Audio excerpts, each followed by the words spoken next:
Hello my friends, Aleese Lightyear here. Welcome back to my channel. If you didn't know, I am a Black American expat living and working and thriving in Beijing, China. And now that the Chinese borders are fully open and allowing tourists to come and visit, I wanted to give some of my top tips on how to visit China even when you cannot speak Chinese.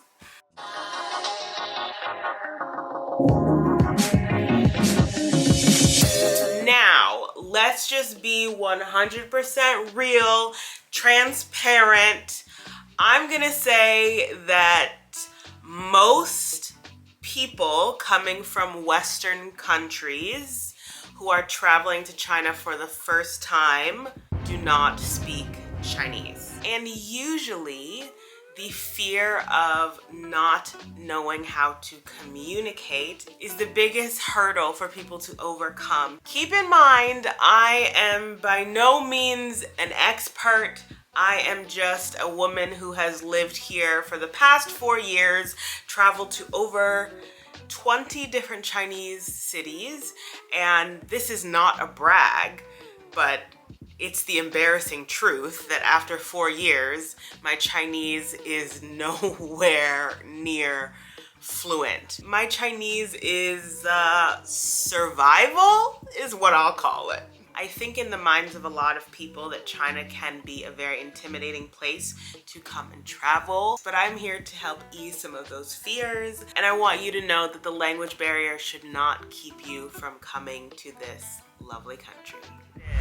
My first tip is to plan an itinerary. Travel is a privilege, and if you want to make the best of your vacation and your time off, planning out your ideal itinerary can help you make the most out of your time. Because as exciting and spontaneous as travel can be, China is a country with like a billion people in it. And they all can read and write and speak Chinese, but you can't.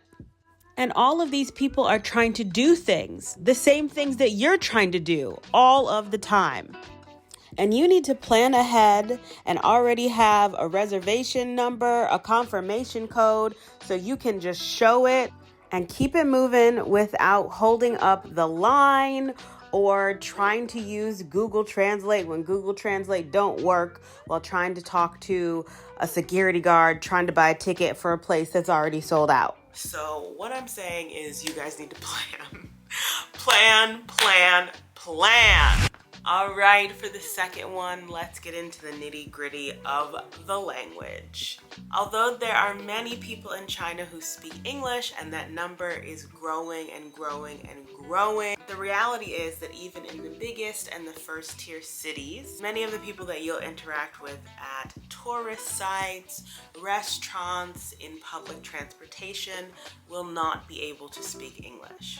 If you are the type of traveler who prefers a large tour group with a guide, chances are that guide will be fluent in Mandarin Chinese and you won't have to worry. But if you are not part of a massive tour group and you want to have a more authentic trip in China, then you better start learning some basic Mandarin, and that is especially important if you are looking to travel outside of the bigger international cities.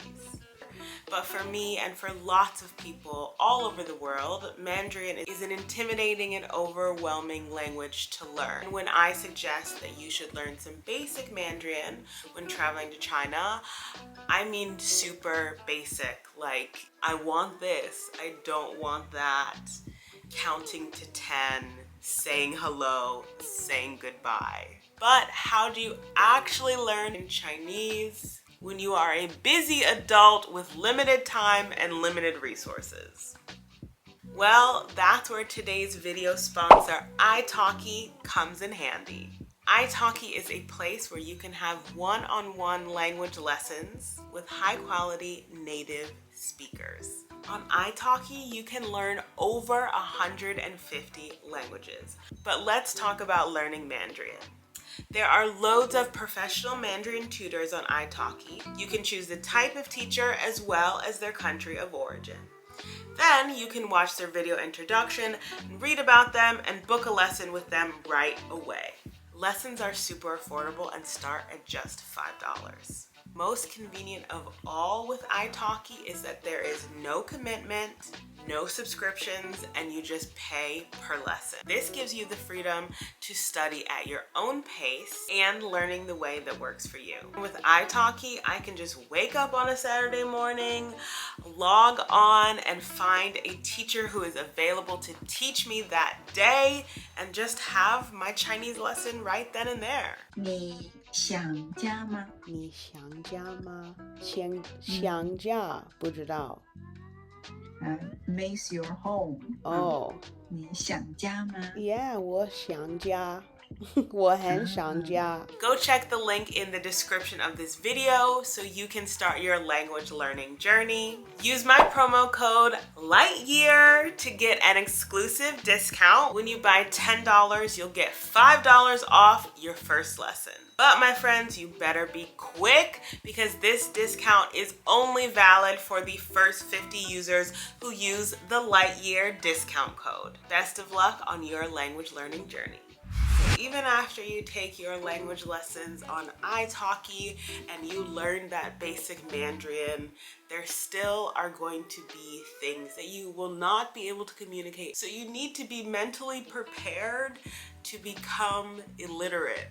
That sounds ridiculous, but it's the truth. It is a very good idea to have kind of like a screenshot or printed out paper of essential addresses, like the hotel address or address of an international hospital in case of an emergency. I think you'll find this trick very handy, especially if you are someone who has some severe food allergies.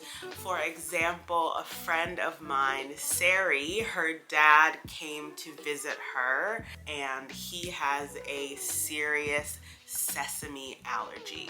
In order to kind of subside her and her dad's worries about them going to a restaurant and not being able to effectively communicate that he has a serious allergy, what she did was she bought him a customized hat that said in Mandarin characters, "I am allergic to sesame. If I eat sesame, I will die.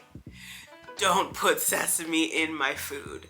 And every time they went to a restaurant, the dad would point to his hat, the waiter would look, he would understand, and then they would go through the menu and be like, this has sesame, this doesn't have sesame. So this is why it is important to have, you know, a customized hat that says your allergy, or a screenshot or printed paper, or a note written from a Chinese friend. Whatever you do, you need to be prepared.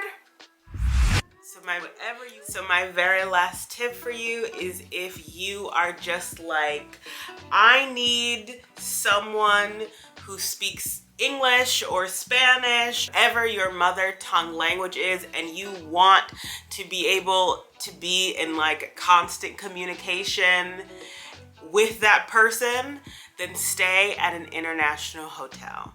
I'm talking Westin, Holiday Inn, Intercontinental, Hilton, Marriott. All of those big international brands of hotels will almost always have staff who are able to speak English and more than likely other languages as well. And of course, those fancy internationally known hotel brands come with a big price tag, but they also come with great service. So chances are that you will be able to add the hotel staff's WeChat contact, where you will be able to send them messages all of the time asking for advice, asking for directions, asking for how to say something in Chinese, asking them to talk to your taxi driver because you don't understand what they're saying. There haven't been a lot of tourists here in China for a very, very long time. So hotel staff here who speak your language are a bit more eager and excited to be able to mingle and practice with a native speaker like yourself. So treat them well, don't abuse their language abilities, reward and thank them profusely for helping you out. Okay, that wraps up my top tips for how to travel in China without being able to speak Chinese. Hopefully by the time your visa gets approved and you got your flight and your hotel and everything booked, you will have already taken your lessons with italki and you will be able to speak some basic Mandarin Chinese. I believe in you. You got this. If you guys have questions, concerns, if you need an itinerary coming to China, all you gotta do, hit me up on Instagram at Aleese Lightyear. Don't forget to send me some love in the comments below. Let me know if there are other tips that I failed to mention. And as always, you know what it is. Aleese Lightyear, over and out.